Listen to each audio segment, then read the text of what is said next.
Halo guys, kembali lagi bersama gua Nandi.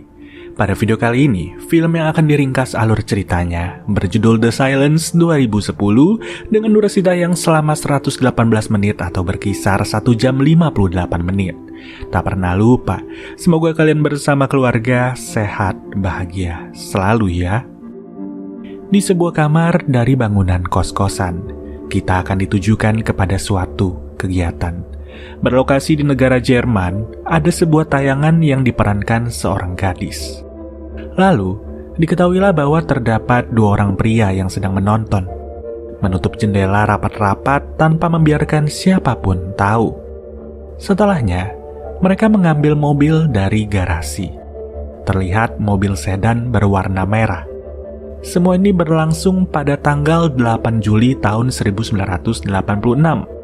Dua pria itu melakukan perjalanan cukup jauh, menyusuri jalan raya yang membelah dua wilayah. Sampai suatu ketika, mereka melihat seorang gadis sedang bermain sepeda. Mulanya, gadis itu hanya dilewati saja. Tapi nyatanya, mobil itu sengaja kembali lagi. Mengikuti terus hingga berada di antara ladang gandum. Gadis itu pun bingung, karena tiba-tiba satu pria keluar dan berkata ingin bertanya. Tanpa pikir panjang, kaburlah gadis itu. Namun ia tetap dikejar yang berujung di dalam ladang gandum. Satu kenaasan harus terjadi. Sementara pria satunya bergegas keluar dari mobil, melihat rekannya sedang menyalurkan tenaga ke gadis itu. Headphone gadis tersebut pun diambil oleh pria yang menonton. Miris, setelah menyalurkan tenaga, pria yang beraksi langsung menghentikan nafas gadis tersebut. Panik, ia terus memanggil temannya untuk dibantu, tapi temannya tak mau bergerak dan hanya menunggu saja di mobil.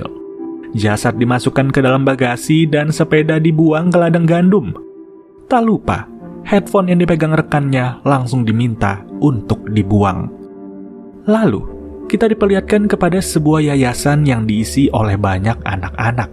Yayasan yang berfokus kepada pendidikan hingga ke jenjang perguruan tinggi. Ternyata, pria yang menjadi pelaku utama merupakan pekerja di sana.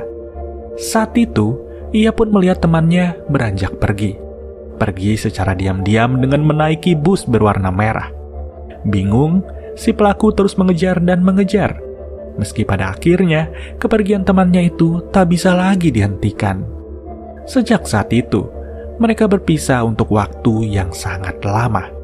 23 tahun kemudian, terlihat seorang wanita yang sedang olahraga. Ia pun melintasi ladang gandum dan di titik yang sama, terpampang salib yang sebagai tanda mengenang kematian seorang gadis berusia 11 tahun. Gadis bernama Pia yang jasadnya ditemukan di danau pada 23 tahun lalu. Di lain situasi, kedua orang tua berusaha memanggil putri mereka yang sedang murung. Sinika, itulah nama putri mereka yang dilaporkan sudah bolos sekolah 10 kali. Sinika pun bersepeda pergi karena tak tahan dengan ocehan ayahnya. Saat itu, ia menelpon rekannya bernama Mary dan mengatakan ingin berkunjung. Yang kemudian, scene berganti lagi kepada David. David adalah seorang detektif baru yang menghadiri acara pensiunan dari detektif senior bernama Mittich. Di sana, terdapat juga tim penyidik yang akan menjadi partner dari David. Setelah itu, kita dialihkan kepada Sinika yang sedang berada di taman bermain. Hingga malam, Sinika tidak ingin mengangkat telepon dari ayahnya. Memberi kabar pun tidak, yang tentu kepanikan terus melanda. Gadis itu masih menunggu di taman bermain hingga tengah malam. Ia tak sadar ada sebuah mobil sedan yang sedang mengintai dari jauh. Di kantor penyelidikan, Mittich ingin memberi David satu kasus yang belum selesai sampai sekarang. David ditunjukkan replika perkara mengenai kasus tewasnya Pia pada 23 tahun yang lalu dan dibuka paksa serta dihabisi di ladang gandum. David pun menyadari bahwa kejadian itu terjadi tanggal 8 yang kebetulan sama dengan tanggal di hari ini. Saat yang sama, terlihat sudut pandang dari dalam mobil. Mobil sedan yang sebelumnya mengintai Sinika. Di saat ayah dan ibu Sinika khawatir, mobil itu pun mulai semakin dekat dengan Sinika. Menyoroti gadis itu dengan lampu yang menyilaukan. Naas, malam itu juga, Sinika dinyatakan hilang.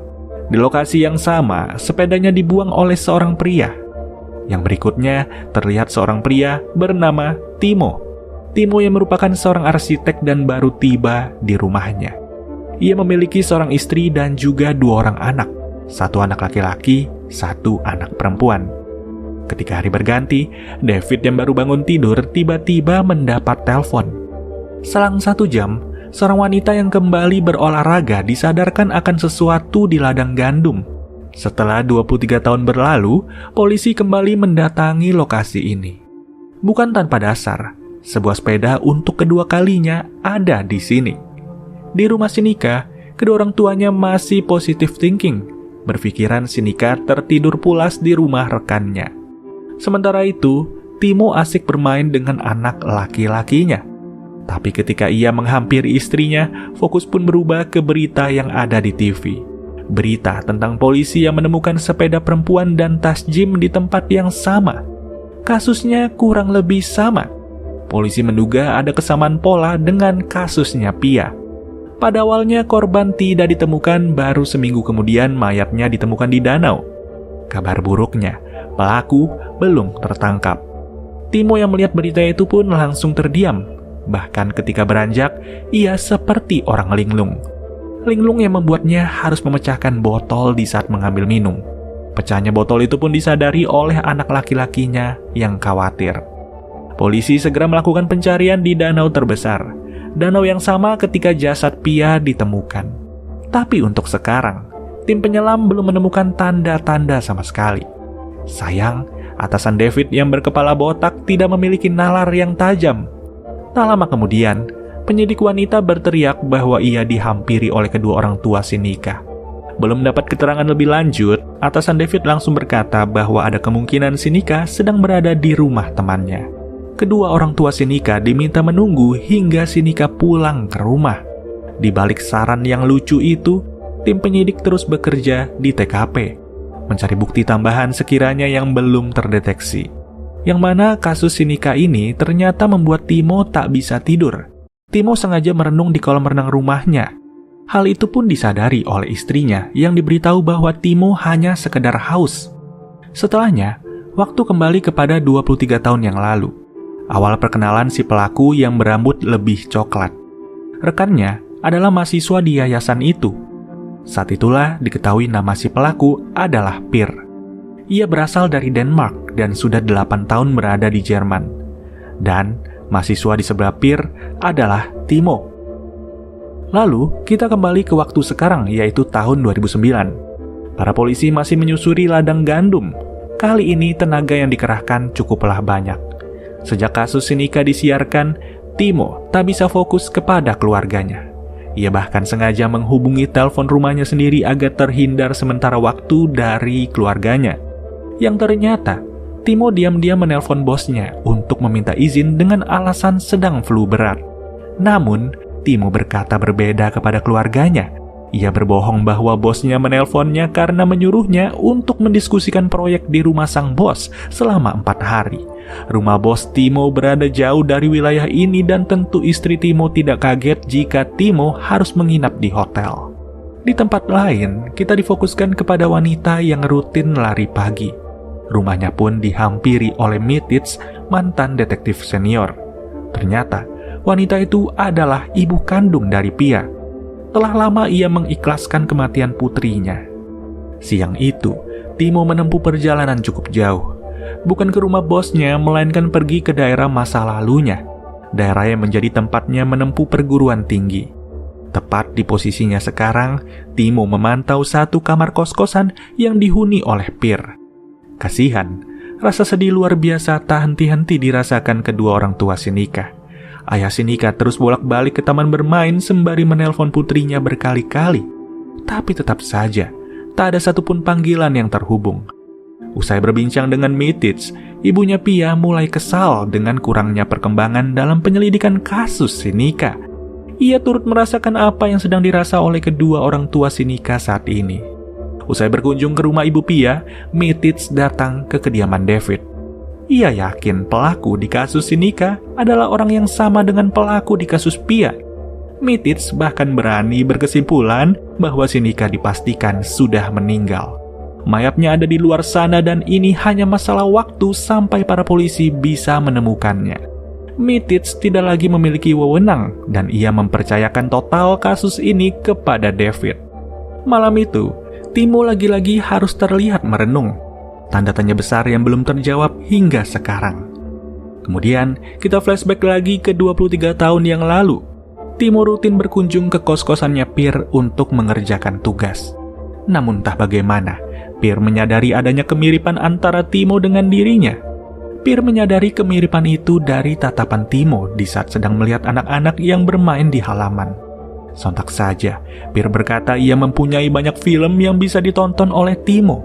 Timo pun awalnya kesal dan beranggapan Pierre sudah gila. Namun setelahnya, mereka berdua langsung nonton bareng.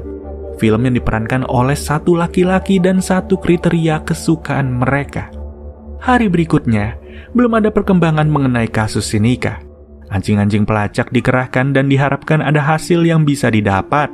Sementara itu, kedua orang tua Sinika tak lagi sanggup untuk menunggu. Timo sengaja memesan kamar hotel untuk menginap. Tujuannya kembali ke daerah ini hanya untuk bertemu Pierre. Setelah pikir panjang, ia pun bergegas pergi untuk menemui Pierre. Di lapangan yayasan, Timo sengaja duduk di sana, memperhatikan Pierre yang sudah lama tak ia lihat dan sekarang sedang merapikan rumput lapangan. Di kantor penyidik wanita membuka berkas kasus Pia sebelum Pia ditemukan. Pada kasus itu, ada saksi yang melihat mobil merah di TKP. Namun saksi tak tahu apa merek mobil itu. Di sini, penyidik wanita berhasil mengumpulkan daftar mobil merah di wilayah ini yang terhitung kurang lebih 500 mobil. Atasannya pun menyetujui di mana David diberi waktu 1 minggu. Kemudian terlihat Timo yang sengaja menghampiri Pierre. Untuk pertama kali sejak 23 tahun, Pierre bertemu lagi dengan Timo. Di kamar kos, mereka berdua duduk dengan sangat awkward. Yang tiba-tiba, Timo menyeletuk kenapa Pierre melakukannya lagi. Namun, Pierre berkata ia tidak melakukan apa-apa. Timo pun sontak curiga terkait pindahnya Pierre dari Denmark. Curiga perilaku serupa telah sering ia lakukan dan membuat Pierre harus kabur. Saat itu, Timo bergegas untuk segera pulang, yang hanya saja ia dihentikan oleh Pierre dan ternyata Pierre menyempatkan diri untuk memberi satu film kesukaan Timo ketika masih kuliah. Segera, Timo pun pergi sembari membawa kaset yang ia terima. Seiring waktu berjalan, David sibuk mengupdate data-data pemilik mobil. Sekiranya pemilik yang tercatat telah meninggal tak akan lagi didatangi rumahnya. Salah satu nama yang masuk ke daftar interogasi adalah nama Pierre. Kasus Pia dan kasus Sinika pada akhirnya diangkat ke acara talk show di televisi. Acara yang disaksikan banyak pihak menjelang jam istirahat. Salah satu orang yang memantau dari hotel adalah Timo. Di talk show itu, Mitić pun menegaskan sekali lagi bahwa ia yakin Sinika telah meninggal. Penegasan Mitić membuat atasan David marah besar. Ditambah, Mitić terus mengkritisi kinerja kepala penyidik yang cuma mampu membuat kedua orang tua Sinika berharap bahwa putri mereka hanya hilang sementara. Atas penegasan itu, pemikiran kedua orang tua Sinika langsung terbuka. Mitić selalu memberi statement terakhir yang isinya ia meminta pelaku untuk menyerah. Di situ, atasan David semakin emosi karena faktanya tim yang ia pimpin belum menemukan mayat Sinika. Usai menonton, Timo terfokus kepada DVD yang ia pegang. Saat itulah ia beranjak keluar dari kamar hotel untuk turun ke parkiran, menghampiri mobilnya dan mengambil laptop yang ada di dalam mobil.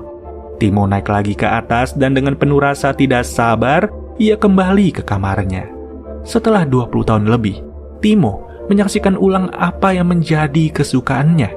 Berdiam diri di kamar hotel dan tak diragukan, Timo suka sekali.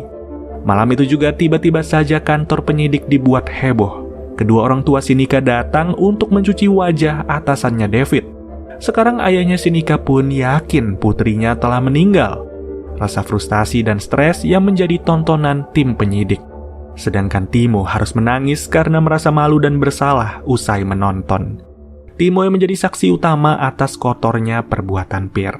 Melihat langsung proses pelenyapan jasad Pia yang diatur oleh Pierre. Esok hari, Timo kembali datang ke yayasan. duduk di ayunan dan dihampiri seorang anak untuk adu ayun. Kemudian terlihat Pierre yang dipanggil oleh ketua yayasan. Tak lama, Pierre mendatangi Timo dan mengajaknya untuk makan siang bersama sembari menonton film. Di situ, Timo pun tak menjawab apa-apa. Ikut saja untuk beranjak ke kamar Pierre. Namun setiba di depan pintu, Timo hanya diam.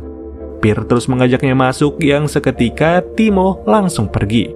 Timo seperti tak ingin lagi untuk terkekang dalam ketidaknormalan. Di sisi lain, tim penyidik langsung bekerja secara cepat, meminta tiap anggota untuk mendatangi alamat-alamat pemilik mobil merah yang aktif di tahun 1982 hingga tahun 1986. Terhitung ada 104 nama dan 66 diantaranya adalah laki-laki. Ketika David dan penyidik wanita beranjak pergi, ternyata Timo sedang berada di sana. Berdiam diri di dalam mobil yang saat itu juga mata David sempat tertuju ke arah mobil Timo. Tak diketahui apa maksud kedatangan Timo, namun David tak menaruh rasa curiga sedikit pun. Dari kantor polisi, Timo beranjak pergi ke ladang gandum, berdoa dan meminta maaf kepada Pia. Berselang dari itu, ibunya Pia tiba-tiba saja mendengar suara bel, yang ternyata rumahnya dihampiri juga oleh Timo. Timo yang tahu rumah ibunya Pia dari warga sekitar pun berpura-pura untuk membeli rumah kosong di sebelah rumah ini. Di situ, ibunya Pia mempunyai firasat bahwa ada yang tidak beres. Tak ingin ketahuan, wanita itu sengaja mengundang Timo masuk ke rumahnya.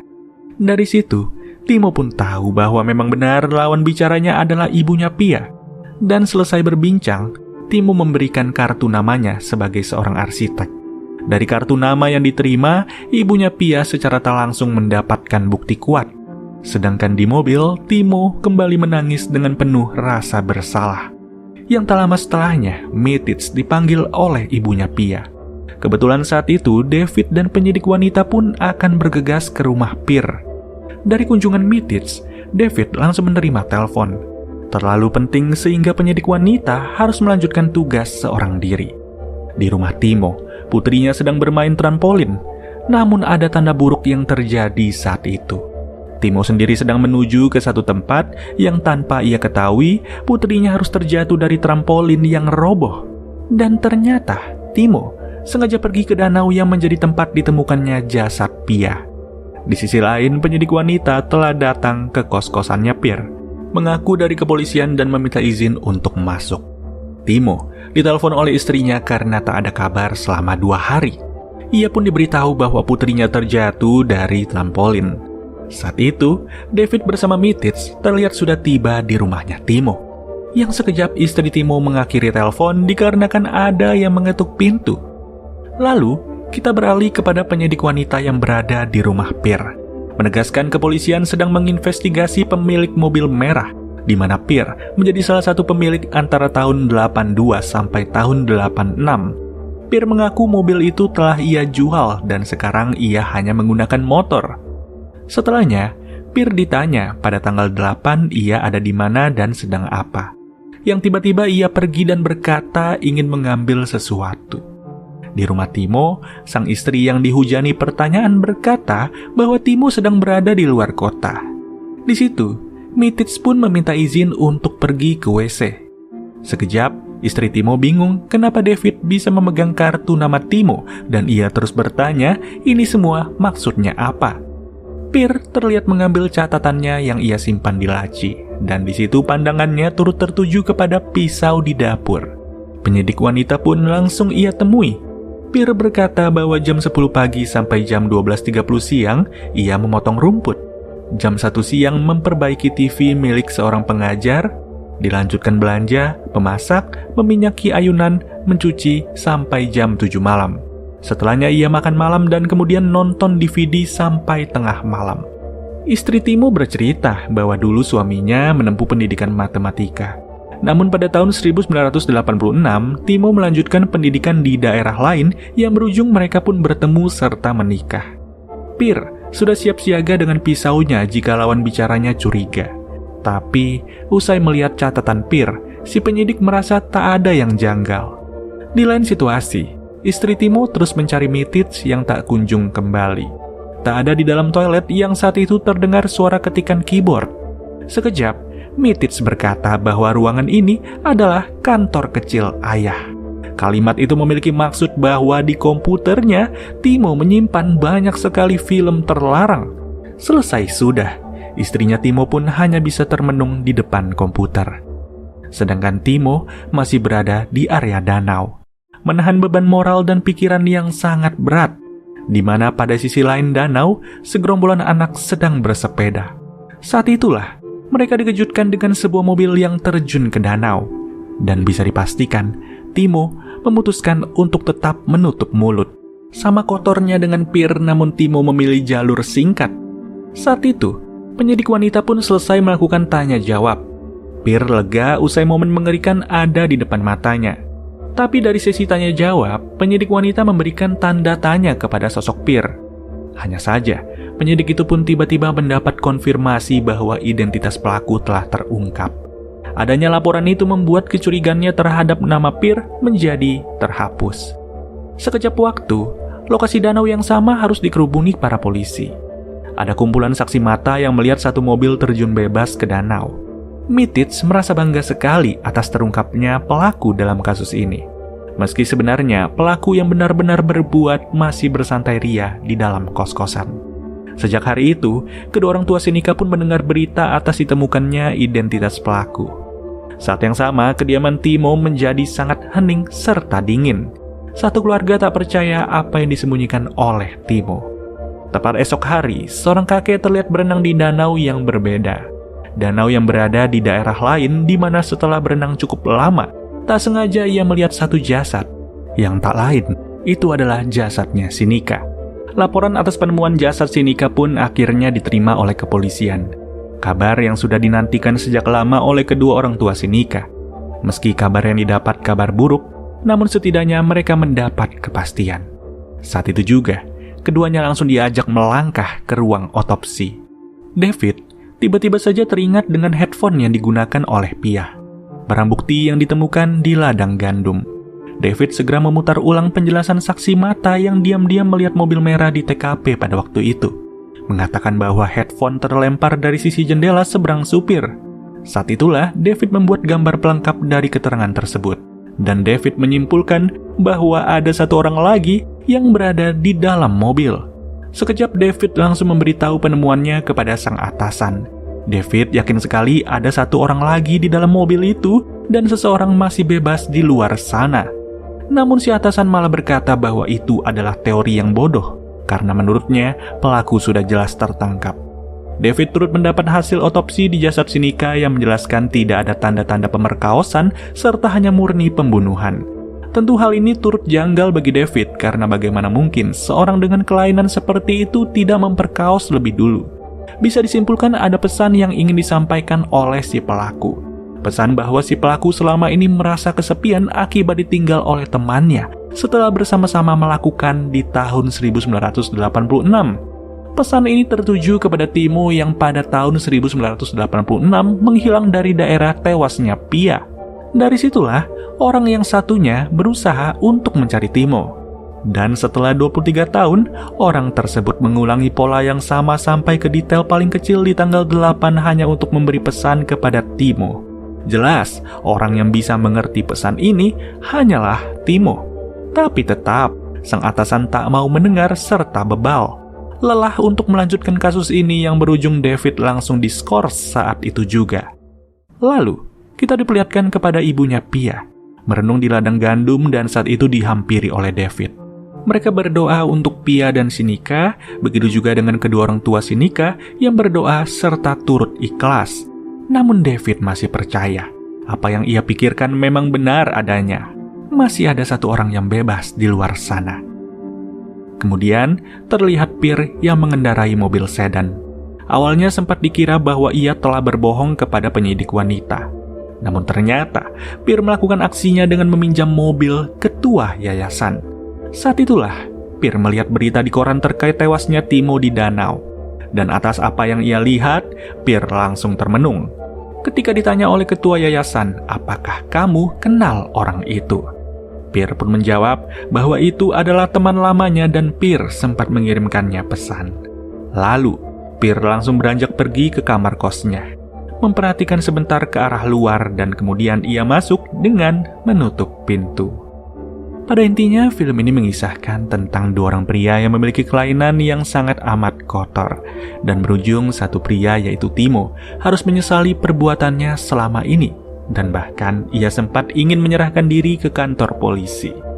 Tapi setelah ia pikir-pikir ada baiknya untuk tetap menutup mulut demi menjaga pertemanannya bersama Peer. Pertemanan yang berujung tidak menghasilkan apa-apa juga selain dosa. Kasihan lagi kepada dua korban dan bahkan 3 korban atau bahkan lebih yang menjadi kegilaan dari Peer. Peer yang menjadi dalang utama dan ia menebar virus kepada bibit-bibit seperti Timo. Jujur aja film ini pasti bakal menggampar banyak orang di dunia ini. Terutama gue yakin betul orang-orang seperti Peer dan juga Timo banyak berkeliaran di sekitar kita. So hati-hati buat kalian semua yang ada di luar sana, dan buat kalian yang punya anak, tolong dijaga karena ya nyawa tidak bisa dikembalikan lagi guys. So sampai bertemu lagi di video-video berikutnya, dan kalau kalian suka dengan film-film bergenre kejahatan atau penyelidikan, kalian bisa request di kolom komentar. Dan gua Nandi cabut dulu, sampai bertemu lagi. Dadah.